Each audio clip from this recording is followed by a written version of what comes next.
Este bloque es conocido por un juez, ¿cierto? ¿Lo escucharon? Sansón, ¿cierto? Ya más de alguno lo debe haber conocido. Es un personaje conocido por los niños, amado por los niños, ¿cierto? Por su fortaleza, por nuestra cultura en general. Hoy en día, si tú le preguntas a cualquier persona, e incluso que no tenga mucho conocimiento bíblico, van a saber quién es Sansón y qué es lo que hace. Incluso, de hecho, a propósito de mi tía que está de visita, allá en Ancud, cercana a la vuelta de su casa, hay un gimnasio que se llama Sansón. ¿Por qué? Por la fuerza. Todo el tiempo está implicado eso, o al menos hay un ideario en la cultura sobre eso.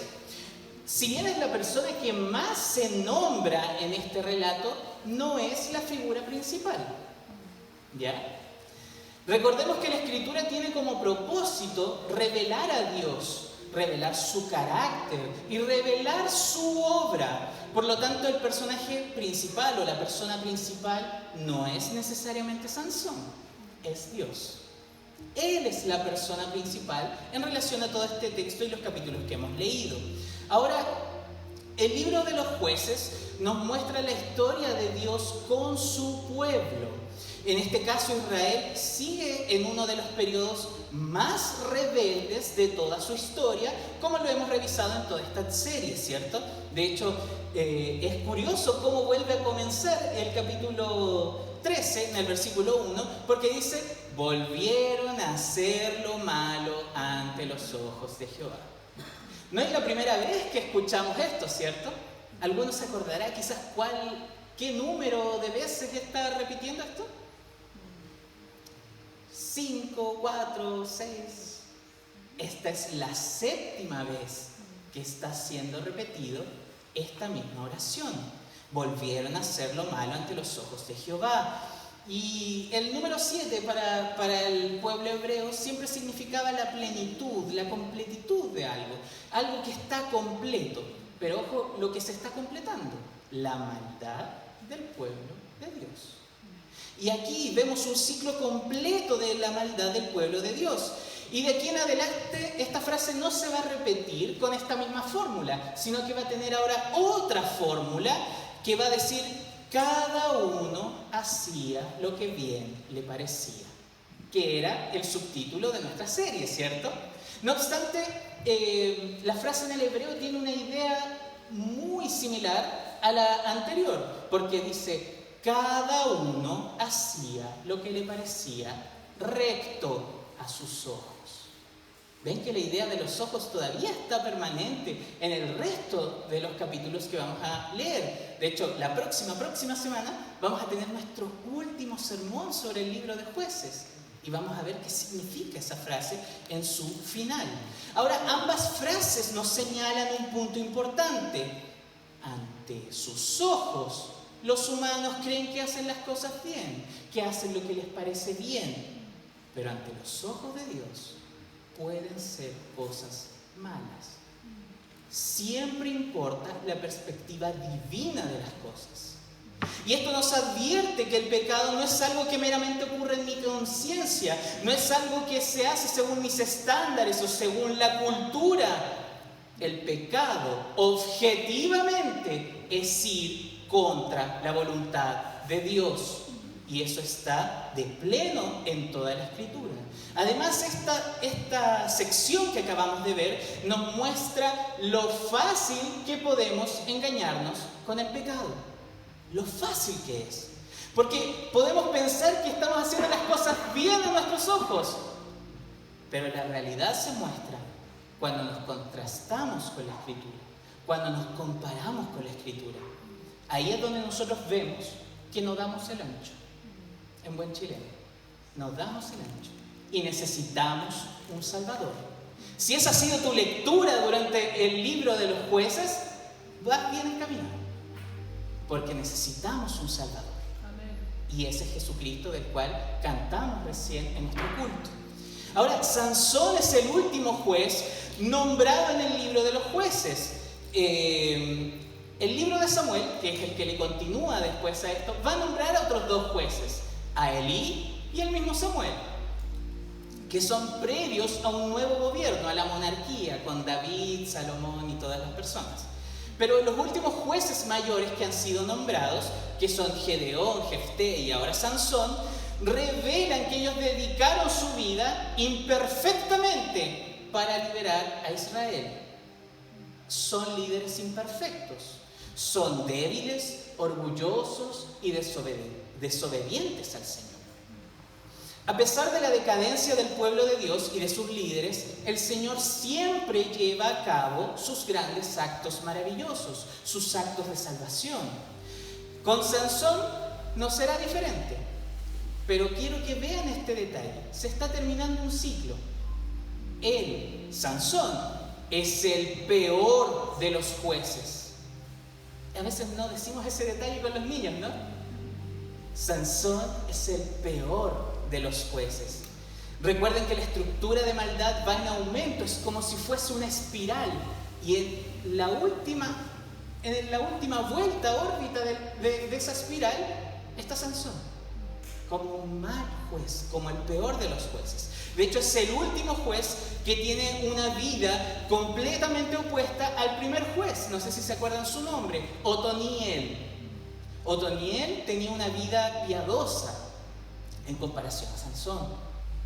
Pero si se dan cuenta de un detalle, ambos pertenecen a las tribus que abren y cierran el capítulo 1 del libro de los jueces. Si usted no se acuerda, vuelva a ver el sermón y ahí lo va a entender. Judá y Dan, que vivían vidas con una fidelidad fragmentada delante del Señor. Vivían vidas desobedientes por un lado, pero por otro lado querían obedecer. Vidas fragmentadas, obediencia selectiva. Ahora, Sansón es un hombre consagrado con un voto nazareo, ¿ya? Desde su nacimiento tenía este voto. De hecho, hasta su madre cumple algunos aspectos del voto. Y este voto tenía 3 principales aspectos.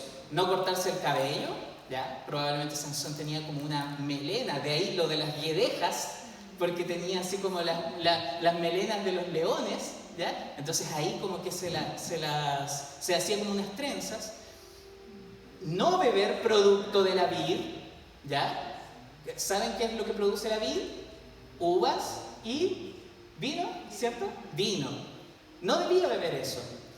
Y no tener contacto con cuerpos muertos. Esos eran 3 aspectos del voto nazareo.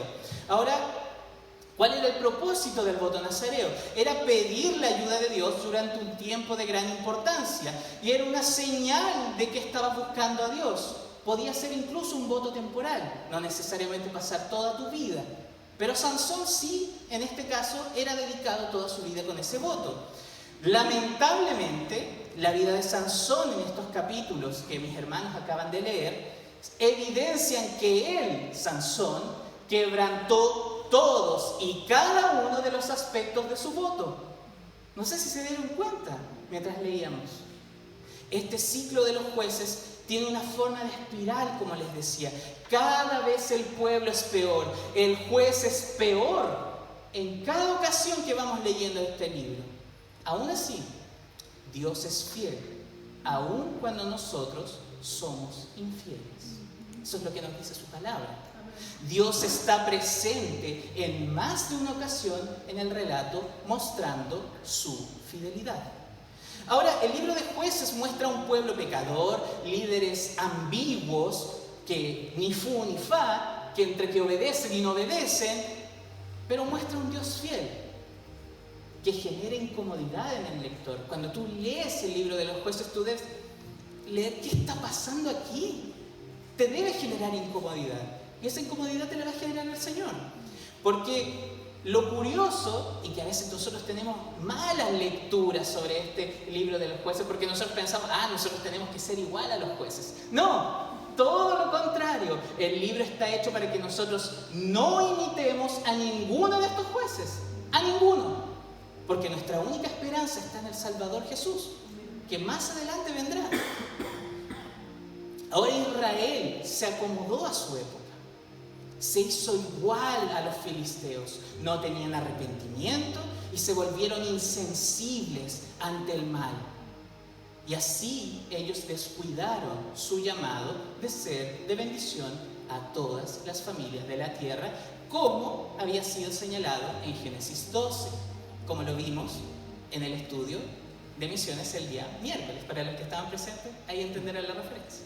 Y para los que no, también vamos a ver esto en este estudio de esta semana. Por eso el título del sermón es Incomodando a los cómodos. Incomodando a los cómodos. Porque el Señor lo que va a hacer a través de su escritura el día de hoy es incomodarnos a los que estamos cómodos. Y lo va a hacer de tres maneras. Dios incomoda primeramente a las familias, ¿ya? Y eso lo vamos a ver ahí en la mayor parte del capítulo 13. Dios inquieta a los líderes, y eso lo vamos a ver en el capítulo 14 y 15 y parte del capítulo 13. Y vamos a ver cómo Dios juzga a los pecadores en el último capítulo. Y esos van a ser nuestros 3 puntos del sermón. Incomodando a los cómodos, Dios incomoda a las familias, inquieta a los líderes y juzga a los pecadores. Y vamos por lo primero. Dios incomoda a las familias, y eso está en el capítulo 13. Y en el libro de los jueces había una crisis de liderazgo. Esto lo vimos en el segundo sermón. Había una crisis de liderazgo en el pueblo del Señor, en la administración, en la política, en la adoración y en las familias. Cada generación no conocía a Dios debido a que la anterior era desobediente y no enseñaban quién era el Señor en sus familias. Era culpa de las familias que desobedecieron al libro de Deuteronomio, que era claro: enséñale esto a tus hijos, escríbelo en las puertas, en todo lugar. Y ellos no enseñaron a sus hijos el camino del Señor. Y todas las familias, a partir de ahí, en el libro de los jueces, sufren. Todas las familias sufren. Algunos eran hijos de prostitutas, tenían hermanos que los traicionaron y los asesinaron, como vimos en el sermón pasado, entre muchas otras situaciones. Pero en cambio la familia de Sansón es diferente, porque es hijo de una familia piadosa, de una familia que busca al Señor. Ahora, cuando Dios quiere incomodar a los cómodos, lo primero que va a hacer es incomodar a las familias. Va a incomodar a las familias. En este caso, Dios hace que la estéril, la mujer anónima de Manoa, que se repite 19 veces su nombre, pero repite 19 veces que es la mujer de Manoa, pero no dice su nombre. Es una mujer anónima. Pero esta mujer anónima va a tener un hijo milagrosamente, ¿ya? Y eso se repite en varias estructuras dentro del Antiguo Testamento, incluso en el Nuevo, en los Evangelios. No sé si les recuerda a alguien que nace milagrosamente. El ángel del Señor aparece en la historia para indicar un propósito y un oficio específico de este niño. Él tendría un voto nazareo y sería dedicado al Señor desde su nacimiento y, ojo, comenzaría a salvar a Israel. Eso está en el versículo 5. Observen que el propósito de Dios está trazado por el Señor y no por las familias. Por el Señor y no por las familias. Porque no son las expectativas de los padres, no son lo que tú como madre quieres para tus hijos lo que debe guiar la crianza, sino lo que quiere Dios y lo que el Señor tiene para sus hijos, lo que debe guiar la crianza de tus hijos o aquellos también que van a tener hijos en el futuro. Recordemos que Israel aquí en este momento es sumamente impío, es sumamente malvado y no logra discernir la voluntad del Señor. De hecho, eso lo vemos en el versículo 7, cuando la mujer le dice a Manoa lo que el Señor haría con su hijo. Y si bien la mujer repite la mayor parte de lo que dice el ángel del Señor, omite una breve sección. No sé si se dieron cuenta en el relato, pero omite el comienzo de la salvación a Israel de la mano de los filisteos. Omite una parte súper importante de lo que les había dicho el ángel. Y estos padres no entienden lo que Dios está haciendo. Sin embargo, hay piedad en esta familia. ¿Y cómo se evidencia en el texto? Porque ¿cuál es su reacción frente a todo lo que está pasando? Orar al Señor y solicitar su ayuda. Orar al Señor y solicitar su ayuda para la crianza. Orar al Señor y solicitar su ayuda para poder administrar su casa, para entender lo que deben hacer. Le preguntan al Señor cómo criar a este niño. el Señor tiene misericordia y les vuelve a comentar lo que deben hacer. Pero ojo, no se trata de familias perfectas. No se trata de familias perfectas. La familia de Sansón no es perfecta. Manoa intenta entender, pero es lento para hacerlo. Y su mujer omite detalles importantes del plan de Dios. Son imperfectos, pero aún así Dios quiere usarlos. Y de hecho Manoa y su mujer están tan contaminados con el pecado del pueblo que en el versículo 15 Manoa le ofrece comida al ángel. Parece una situación inofensiva, ¿cierto? Entregar comida sería lo básico que nosotros haríamos si es que recibimos a alguien en la casa. Pero algunos comentaristas dicen que eso podía ser un acto pagano. ¿Por qué? Porque a los dioses falsos le ofrecían comida para obtener lo que querían, para poder manipular. Y no sé si les recuerda algún juez que vimos la semana pasada, como Jefté, que tenía la intención de manipular a Dios. Aquí Manoa sigue siendo igual que su época. Sigue repitiendo los pecados de su época. Y esta sería la razón de que el ángel rechazara comer con ellos. Pero después Manoa se da cuenta que el ángel era una manifestación de Dios, una teofanía, un concepto que aprendimos durante esta serie de sermones. Y ellos pensaban que iban a morir por ver a Dios cara a cara. Sin embargo, es la mujer quien se percata que hay un propósito en este encuentro. Dios no se ha acercado a ellos para destruirlos, sino que Dios se ha acercado a ellos para mostrar su bondad. Para mostrar su bondad a través de los propósitos con su familia. ¿Y qué tiene que ver esto con nosotros, personas aquí del siglo XXI? ¿Qué tiene que ver todo este llamado milagroso, este nacimiento milagroso, este voto nazareo con nosotros? Cuando Dios quiere quitar a su pueblo de la comodidad, comenzará a avivar su obra en las familias. Dios desea usar a las familias. Dios desea usar a tu familia para iniciar una restauración en su pueblo cómodo con la cultura.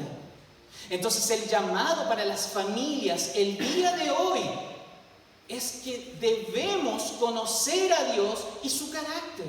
Debemos conocer más al Señor como familias. Y veremos en los siguientes capítulos que la crianza que hará esta familia, Manoa y su mujer, será insuficiente. A pesar de los intentos de fidelidad, ellos fracasan en explicarle y mostrarle el carácter de Dios a Sansón. Por lo tanto, cabe preguntarse, o cabe preguntarnos, ¿qué dicta el ritmo de nuestras familias? ¿Qué dicta el ritmo de nuestras familias? Puede ser que dentro de tu casa es la cultura la que moldea la forma en que tú piensas y actúas, la forma en que piensan y actúan tus hijos. Pero debe ser la palabra la que moldee el pensamiento y la acción de tu familia. No puedes dejar eso de lado. La mala noticia, queridos hermanos y hermanas, es que ninguna renovación de nuestra sociedad vendrá de familias que viven iguales a su cultura. Si somos iguales al mundo, no va a pasar nada. La historia de la decadencia de Israel puede leerse a partir de la decadencia de las familias que pertenecen al pacto de Dios. Padres que no enseñan la voluntad de Dios a sus hijos y en cambio los agotan, los irritan todos los días. Hijos que son rebeldes a la corrección en el Señor y que desean vivir a su manera. Basta. Cuando Dios quiere reanimar la vida de su iglesia, va a comenzar con las familias y con iniciativas de los padres y de los hijos. Aquí los padres y los hijos, ninguno es pasivo. Todos deben ser activos en conocer al Señor, en querer estar cerca del Señor, en querer conocerle. Por lo tanto, una recomendación breve para aquellos que son padres y aquellos que también son hijos. Lean la Biblia juntos, oren juntos, oren por sus hijos e hijas. Cuando salgan, cuando no estén, oren por sus padres, aquellos que somos hijos. Oren por ellos. Pídenle al Señor que los sustente. El Señor puede avivar su obra a través de familias que consagran su vida al Señor. Y el segundo punto, Dios inquieta a los líderes del pueblo de Dios y al pueblo de Dios. Y eso lo vemos en el capítulo 13, desde el versículo 14 hasta el final del capítulo 15.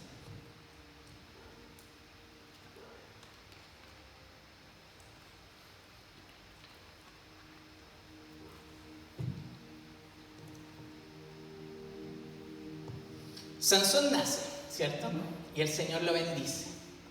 Eso dice explícitamente su palabra. Y en el capítulo 13, versículo 25, observen que dice: el Espíritu de Jehová comenzó a manifestarse en él. Algo que a todos nos gustaría, ¿cierto? Algo que nosotros rogamos y le pedimos al Señor que se manifieste en nosotros.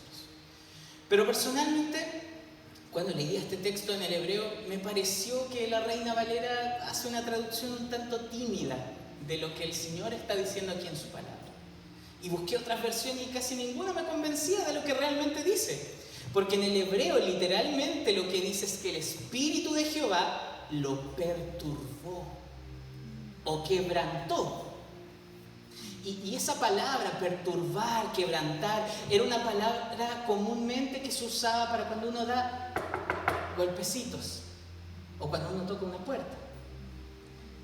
El Señor está agitando o inquietando a Sansón cuando está en él. Imagínense, esa es la manifestación del Señor. Le empieza a tocar, le empieza a golpear. Leve, fuerte, si era un hombre fuerte, probablemente eran golpes fuertes. ¿Por qué? Porque Sansón aquí es una persona que se acomoda a su época. Y de hecho vamos a ver en el capítulo 14 y 15 que describen la vida de Sansón. Y Sansón personifica la vida de Israel. ¿Ya? Porque podemos criticar perfectamente a Sansón. Pero Sansón lo que está haciendo aquí en este texto es ser una viva imagen de lo que es Israel. Entonces, Sansón es una profecía ambulante de lo que es el pueblo de Dios. Va detrás de lo que le llaman sus ojos e ignora el conocimiento de Dios. Y hay elementos textuales muy ricos porque dice que se repite, de hecho, el verbo en el capítulo 14, que descendió en varias ocasiones. Y eso es un contraste con el capítulo 1 nuevamente de Jueces. ¿Por qué? Porque ahí decía que Judá subió, ascendió. Judá estaba yendo en victoria en el capítulo 1. Pero aquí, en este capítulo, Sansón está descendiendo cada vez más en esta espiral del fracaso y cada vez más está pecando. También en más de una ocasión se repite una frase irónica: su padre y su madre no sabían. Atención a esa frase, porque al final, en el capítulo 16, va a ser útil para que la recuerden. Sus padres e incluso Sansón no comprenden muchas de las situaciones que le ocurren, pero Dios sí las comprende. Dios sí sabe perfectamente lo que está pasando en la vida de Sansón. Así que Sansón aquí ve a una mujer que le gusta, ¿cierto?, a través de sus ojos, y va tras ella. En más de una ocasión, aquí se repite en los primeros versículos del capítulo 14 lo desagradable que es involucrarse con esta persona, porque dice Filistea. Lo que él está haciendo en este momento es pecar igual como lo ha hecho Israel en el capítulo 1, 2 y 3. Ahora, de hecho, queda tan evidenciado el pecado de Sansón que las primeras palabras de Sansón en el hebreo son mujer vi. Vi a una mujer, en el versículo 3. Entonces, la flaqueza de Sansón se encuentra en que él es dominado por sus placeres, él es dominado por sus ojos y se involucra con mujeres que están fuera del pacto de Dios. Es la historia de Israel y del pueblo de Dios. Acuérdense, en los sermones anteriores, cómo ha sido señalado el pecado de Israel: infidelidad y prostitución. ¿No es acaso lo que Sansón está haciendo aquí en estos capítulos? Luego piensen, hay un león joven que ruge, un pequeño leoncillo, chiquitito, No sé si han visto esos documentales en Nat Geo. Pequeños, rojos, parecen unos gatitos. Y él toma ese león y lo despedaza, demostrando que es impulsivo, porque escucha el rugido y va, lo mata. Es impulsivo. Después toca el cuerpo del león muerto. Acuérdense los votos, ¿qué cosa no debía hacer? Y toca algo muerto. ¿Y lo hace para qué? Para sacar miel y se lo convida a sus padres. En este acto él rompe su voto y sus padres no lo saben. Y en el versículo 10 dice que él hace un banquete con la mujer filistea. Y en los tiempos antiguos, tener un banquete era sinónimo de que había en la mesa grandes deleites, grandes comidas y vino. ¿Qué es lo que él no debía hacer? Tomar vino. Sansón está quebrando todos los aspectos de su voto. Sansón e Israel se han acomodado a la vida de los filisteos. Y no había tensión entre ellos. Se supone que eran enemigos y aquí viven en paz. Israel estaba tranquilo con la relación que tenían con los filisteos. Sin embargo, el Señor usa a Sansón para incomodar, para generar tensiones que no existían entre Israel y los filisteos. Por eso hay peleas. Comienzan a haber peleas. ¿Entre quién? Entre Israel y los filisteos. Israel y los filisteos. ¿Quién está detrás de Sansón? El Señor.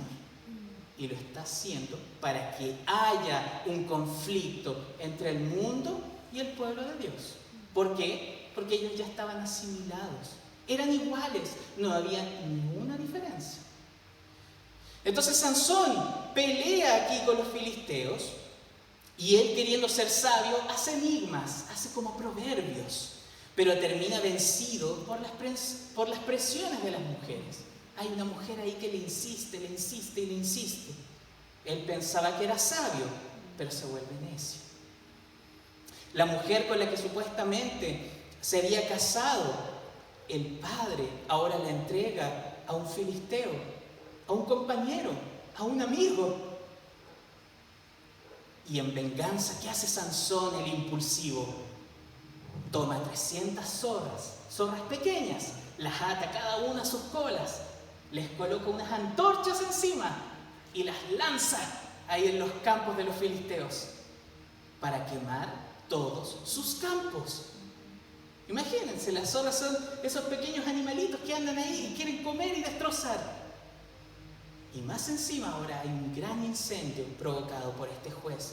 Y sus peleas con los filisteos aumentan y aumentan cada vez. ¿Y él qué hace? Los hiere en la cadera y los muslos. ¿Qué pasa si uno tiene una dificultad aquí en los muslos o en las caderas? Vamos a cojear. Sansón ni siquiera los está matando, los está dejando que sufran a los filisteos. Sansón representa cómo es Israel: impulsivo, gobernado por sus sentimientos, orgulloso, sin educación, sin buen trato hacia su prójimo. Posteriormente, los filisteos suben a buscar a Sansón en el capítulo 15, en los versículos 9 al 16, e incluso le piden ayuda a sus grandes amigos, a Judá. No debería ser así. Imaginen cuán perdidos estaba Israel, que concuerdan en propósito con los filisteos y no se dan cuenta que Dios levantó un libertador. Hasta aquí, hasta el momento, nadie sabe quién es Sansón y qué es lo que él está haciendo. Lo intentan atar con cuerdas, pero él se libera y mata a personas con una quijada de un asno que estaba fresca. ¿Qué quiere decir eso? Toca nuevamente un cuerpo muerto. Su voto nazareo no le importa. Sus votos hacia Dios, sus oraciones hacia Dios no le importan. Y en el capítulo 15, los versículos 18 al 20, Sansón tiene sed. Y aquí se registra por primera vez la oración de Sansón. ¿Cómo era la oración de Sansón? Exigente: dame agua. Ni siquiera: Señor, por favor, gracias porque siempre me has sustentado.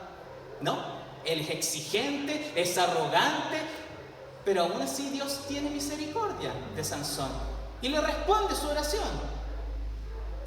Dios estaba en Sansón para incomodar a su pueblo y destruir a sus enemigos, independiente de los errores de Sansón. Y la última evidencia del texto está en el versículo 20 que dice: y juzgó Israel en los días de los filisteos. 20 años. ¿En los días de quién? De los filisteos.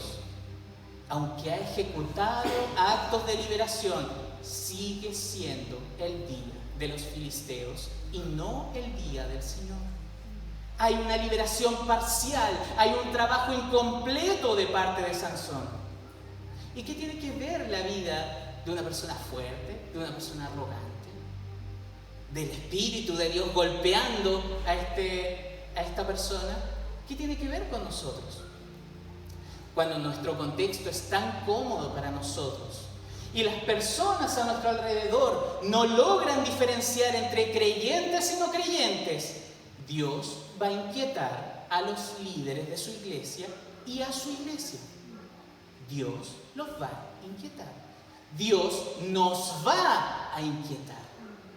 El Señor va a incomodar a su pueblo con golpes leves o quizás con golpes grandes.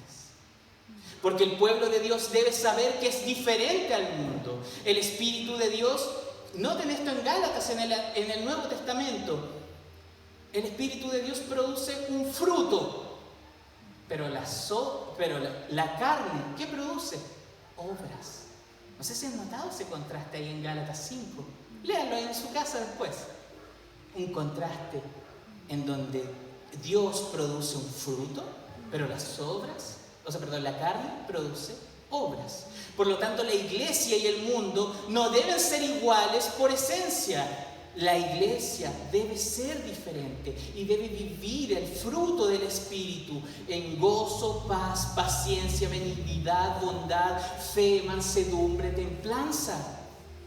De esa manera debería ser caracterizada la iglesia. De esa manera, cuando las personas que nos rodean en nuestros trabajos, las personas que son nuestros amigos, nos vean y digan: ah, sí, en él o en ella hay eso. Pero ¿no será que quizás estamos siendo igual que Israel en este momento? Siendo iguales al mundo. Tenemos que ser sensibles a lo que Dios nos puede estar incomodando el día de hoy. Debemos tener cuidado que la historia de la decadencia de Sansón e Israel no sea la nuestra. Porque Sansón, no sé si se dan cuenta de esto, tenía los dones del Espíritu, tenía el Espíritu consigo mismo, pero carecía del fruto del Espíritu. Curioso, ¿no? Hay algunas personas que pueden ser muy activas, muy efectivas en la iglesia, predicar incluso acá desde el púlpito, ser unas personas que siempre están asistiendo en la iglesia, pero si en sus vidas privadas ceden a la tentación, a la ira, al temor, a la desobediencia, puede que se parezcan más a Sansón de lo que piensan y están más lejos de Jesús de lo que piensan.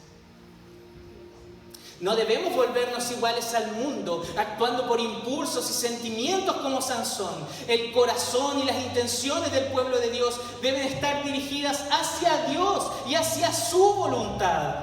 No debemos acomodarnos al contexto que nos rodea. El Señor nos colocó a nosotros como iglesia, como profecías ambulantes. Cuando tú vas por la calle, cuando tú haces trámites, cuando tú estás en los distintos contextos, tú estás profetizando con tu vida y anunciando y viviendo la redención de Dios. El mundo, ¿qué es lo que anuncia? Las grietas y las consecuencias de la caída. Sin embargo, el pueblo de Dios, en el pueblo de Dios, no debe ser así. Nosotros fuimos llamados, como dice Jesús, a ser sal y luz para este mundo que está en descomposición y es un mundo oscuro. Ser sal y luz es reflejar la vida de aquel que nos amó, es vivir como vivió nuestro Señor Jesús. Por esto Dios inquieta a los líderes de la iglesia y al pueblo de Dios, y lo va a seguir haciendo porque Él no cambia. Va a seguir haciendo su obra con su Espíritu Santo. Y déjeme decirle algo, hermano y hermana querida. Si Dios te ha inquietado en algo durante toda esta serie, oye la voz de Dios. No seas desobediente. Arrepiéntete delante del Señor y vive en fe delante de Él. Tercer punto, Dios juzga a los pecadores. Y eso lo vamos a ver en el capítulo 16.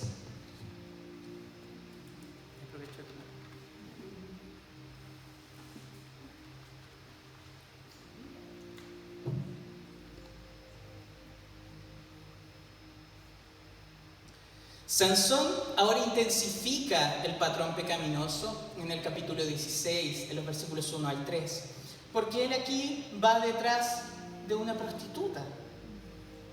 Detrás de una prostituta. Peca con ella y sigue su camino como si nada. Los filisteos querían capturarlo, pero él se adelanta, los evita y los deja desprotegidos. ¿Por qué? Porque les quita las puertas de la ciudad, que deberían haber sido gigantes, más grandes que lo que vemos ahí, y las lleva en su hombro y se las quita. Y aquí comienza a aparecer otra mujer, Dalila. Pero a diferencia de las mujeres con las que había estado Sansón, que no habían sido pocas, se menciona que Sansón se enamoró. Un detalle lindo de la historia. Sin embargo, Dalila lo traiciona. ¿Por qué? Porque Dalila es codiciosa del dinero. Apenas le ofrecen dinero, ella va y lo traiciona. Pero también vean a Dalila como una persona que desea tener poder e influencia. ¿Cómo se llamaban estas cosas? Ídolos. Dalila tiene ídolos. ¿Por qué? Porque si ella derrotaba al gran héroe Sansón, ella ¿cómo quedaría delante de los filisteos? Como heroína, heroína nacional. Pero Sansón va a tener un destino diferente, una muerte diferente. En el capítulo 16, de los versículos 4 al 31. Dalila insiste en saber sobre el secreto de su fuerza, pero Sansón está dispuesto a mentirle en más de una ocasión para no revelar su secreto. Ahora Sansón aquí es adicto al peligro. No sé si se dan cuenta, él es impulsivo, adicto al peligro y aprovecha toda oportunidad que tiene para enfrentarse a los filisteos. Y ella lo presionaba diariamente, como dice ahí el versículo 16. Y eso recuerda a la primera mujer que vimos en la vida de Sansón, porque la primera mujer también lo presionaba diariamente. Incluso lloraba durante 7 días para que por favor le dijera el secreto de su fuerza. Sansón no aprende de su historia porque repite sus mismos pecados. Finalmente, le cuenta sobre su voto nazareo. La traición ocurre y los filisteos lo atrapan. Y siguiendo la ironía, ¿se acuerdan que yo les dije que prestaran atención a una ironía del saber hace unos minutos atrás? Aquí Sansón, en el versículo 20, no sabía que Jehová se había apartado de él. La ironía que él había ocultado todas las cosas a sus padres, a las personas que le rodeaban. Ahora él no sabe algo. Es una ironía en el texto. Pero también hay una ironía porque él aquí, bueno, la Reina Valera lo tradujo como que lo llevaban a Gaza, pero la palabra correcta es que descendieron a Gaza con él. Nuevamente, ¿se acuerdan de esa estructura literaria que les dije que descendió? Aquí está en el máximo de sus fracasos, está en la máxima de su derrota. ¿Por qué? Porque está sufriendo las consecuencias de sus actos.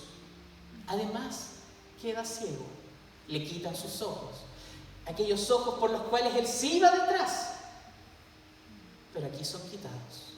Y hay un mito evangélico, queridos hermanos, que la gente, y de hecho los niños también, e incluso algunas maestras de la escuela dominical nos enseñaron quizás que la fuerza de Sansón provenía de su cabello, de su melena. Pero la verdad es que el texto está dejando algo muy claro. La fuerza venía del Señor, no de su cabello. ¿Por qué? Porque si cortaba su cabello, no era la primera vez que iba a romper su voto nazareo. No era la primera vez. Él apenas los primeros eventos donde está con mujeres filisteas, donde está con el vino, ahí se debería haber cortado todo. Pero el Señor fue fiel con el infiel. Y aquí, en este punto, Dios lo abandona. Una palabra muy dura, porque siempre predicamos que Dios siempre está con nosotros. Pero Dios aquí abandona a Sansón. Lo evidente es que Dios lo abandonó y por esto pierde su fuerza. Dios no ignora los pecados de su pueblo y Dios no ignora los pecados de Sansón. Ciertamente Él los ve y ahora cae juicio sobre él. Observen que Dios está enjuiciando a los pecadores, a Israel, en Sansón.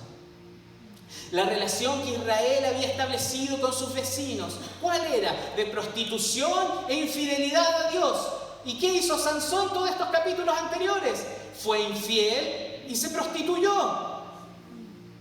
Los filisteos ahora aquí hacen una celebración a Dagón, un dios falso. Imagínense lo que llevó su pecado a que unos paganos celebren a un dios pagano y no al Señor Dios Todopoderoso que nosotros alabamos todos los domingos.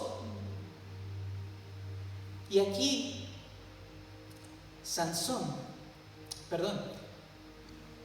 los filisteos se burlan de él, ahí en el versículo 25, en el capítulo 14.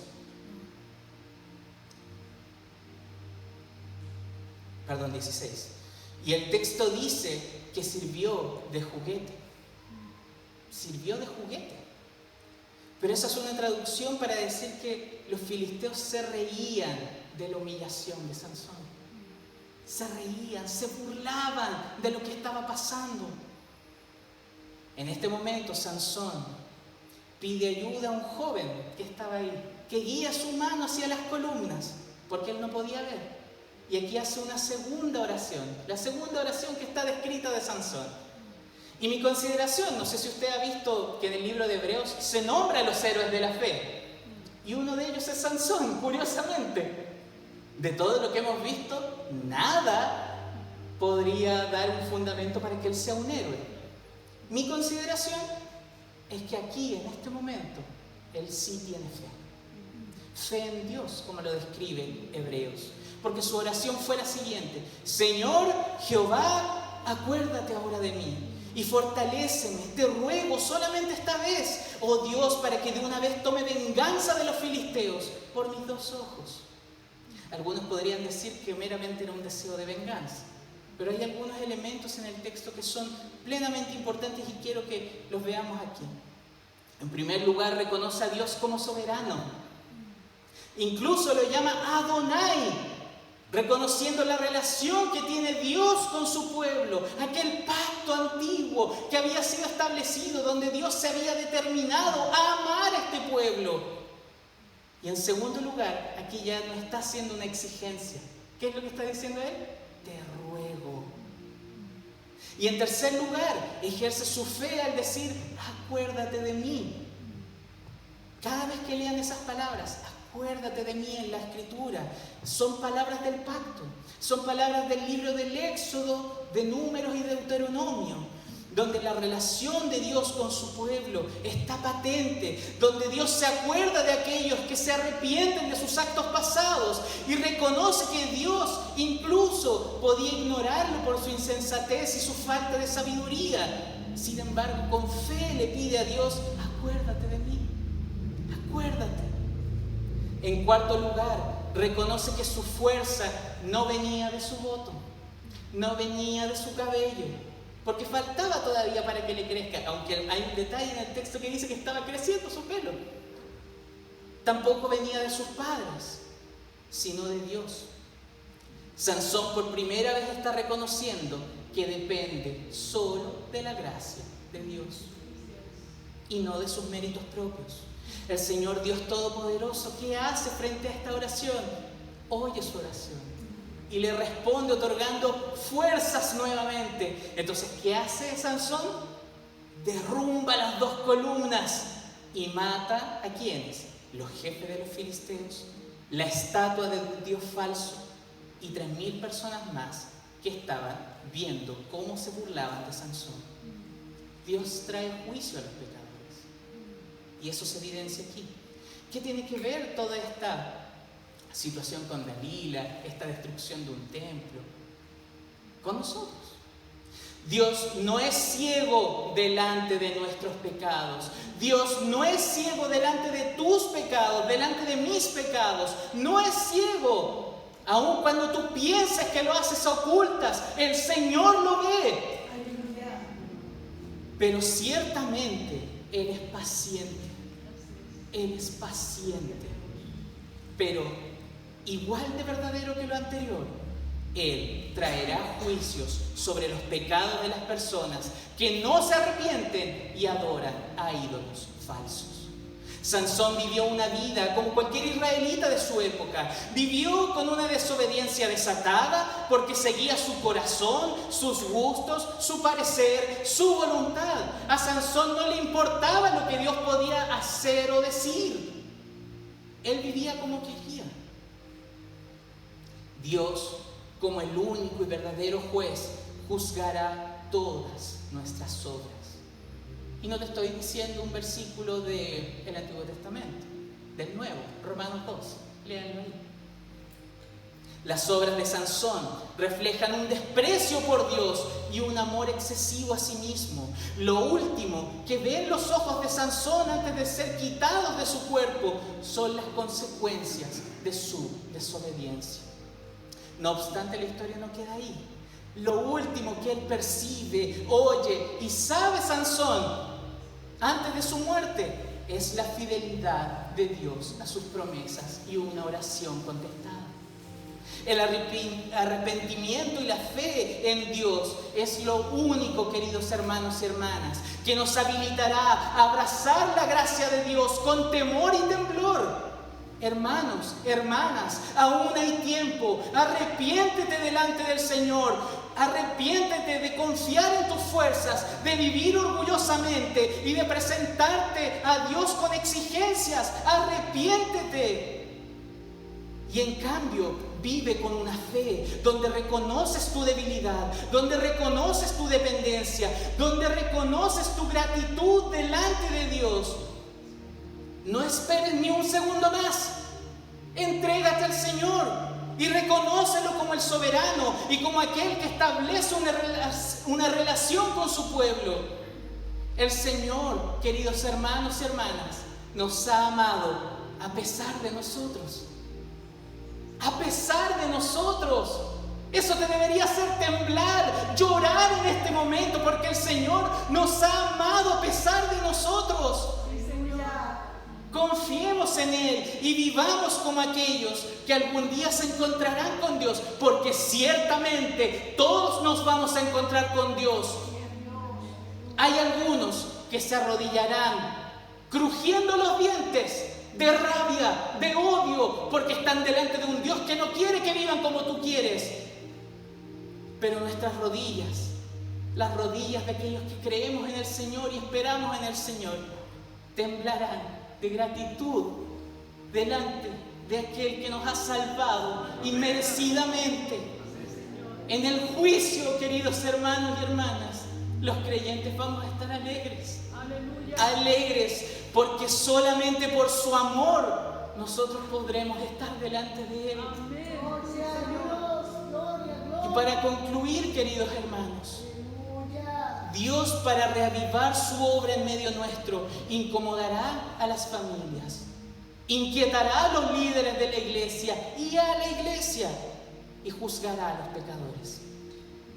Él va a incomodar a los cómodos. Dios nos va a incomodar, hermanos. El clímax de la incomodidad se halla en un mejor libertador, en Jesús. Porque, acuérdense, Él nace milagrosamente dentro de una familia piadosa y muere también siendo traicionado por alguien cercano. Sansón era un salvador imperfecto e incompleto. Él comenzaría a salvar a Israel en los días de los filisteos, pero Jesús salva a su pueblo siendo perfecto y honrando a Dios con toda su vida. Sansón colocó sus ojos en lo que le agradó y en lo que le impulsó, pero Jesús dirigió su mirada hacia el Padre e hizo su voluntad. Sansón murió para asesinar en venganza a los filisteos impíos y derrotar al falso dios Dagón. Pero Jesús murió por nosotros, los impíos. Y con su muerte y resurrección derrota a todos sus enemigos en la cruz. Jesús vence en la cruz, derrotando el pecado, el poder del pecado en tu vida, en mi vida. por eso podemos confiar en nuestro Salvador. Y a través de los lentes del Evangelio, a través de la buena noticia, personas imperfectas como nosotros que estamos sentados acá, pueden apuntar a un Salvador mayor que es Jesucristo. Amén. Su bondad y misericordia puede transformar al pecador más orgulloso. ¿Cómo actúa Dios en tiempos de comodidad? Dios levanta personas imperfectas que apuntan más allá de sí mismos. Nuestras vidas deben ser usadas por Dios como lumbreras en este mundo oscuro y como profecías ambulantes de que el reino ha llegado en Jesucristo. Recuerden, Él juzgará el mundo. Jesús juzgará el mundo, renovará la creación y reunirá a su iglesia, a nosotros. Y Él habitará con nosotros para siempre. Su amor será tan grande en aquel día que todas aquellas lágrimas que hemos derramado por la lucha con el pecado, por los actos impulsivos que hemos tenido, por nuestra desobediencia y por los sufrimientos que hemos tenido, todas esas lágrimas serán secadas ese día por la gloria de su nombre. Todas nuestras lágrimas serán secadas por el Señor. No habrá más llanto, no habrá más clamor, no habrá más dolor, porque las primeras cosas van a haber pasado. Y queridos hermanos y hermanas, por su gracia seremos sus hijos para siempre. Oremos. Amado Señor, cuán pura es tu palabra. Ciertamente nos limpia y nos guía tu verdad, Señor. Gracias porque nos incomodas, nos inquietas y nos adviertes. Podemos venir tal cual somos, pero tú no nos dejas igual. Tu gracia siempre nos transforma. Te pedimos, Señor, que nos des con corazones conformes a tu voluntad y no conforme a nuestros ojos. Danos un corazón igual al de Jesucristo, un corazón que esté dispuesto a obedecer y cumplir todo tu querer, Señor. Te ruego, traiga sabiduría a las familias de esta iglesia para que sepan cuidar y guiar a sus hijos en el temor del Señor. También te pido por los líderes de esta iglesia que sean guiados por tu Espíritu Santo, amonestados para guiar a tu grey, Señor. Y Señor, ten misericordia de tu pueblo.